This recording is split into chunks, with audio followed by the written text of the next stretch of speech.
congratulations on the movie. Thanks. I have to say, I saw the Ellen appearance of Gru, and I'm a little bit disappointed that he won't be here today. Yeah, no, unfortunately, that was a one-shot deal. I think he only appears once every 8 or 10 years. Well, you know what? Life Magazine's Funniest Man, I will settle for that. Oh, well, yeah, very kind of you. So, when did you first get word that this was going to be a sequel? Because there have been a couple of shorts, and after the film did so well. Right.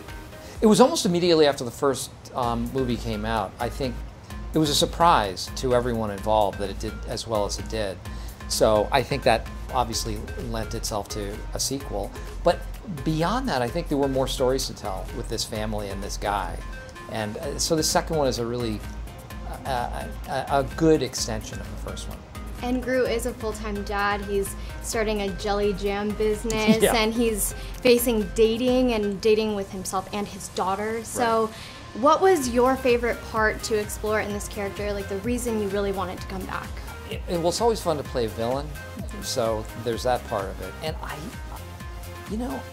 you do a movie like this and you're never sure how it's going to turn out because it's always the sum of its parts. It's always reliant on these different performances and what they select and how they put it together, but especially what the animators do. And I went to see the first one and I was really amazed at how the movie makes you feel, and that these characters, they don't seem like animated characters. They seem very real and very living, very much alive. So I think that's what drew me to do a second one, is that I don't know, I thought the first one was really special, and it had the same writers, the same directors, same producers, so I don't know, I felt like we were all in very good hands. And you were. I'm surprised that you thought it wasn't going to be as big as it was the first time. But I have to mention that Gru is like this big character that everyone recognizes and everyone adores, and you have the same sort of thing with Brick and, you know, Michael Scott. So I wanted to ask, how do you kind of distinguish all of these very distinctive characters, but at the same time keep your comedic style and stay true to what you want to bring to the table? I don't know. I mean, it was such a well-written character. I think that's the key to any character, is if it has a good foundation in writing and story, the rest of it can be pretty easy.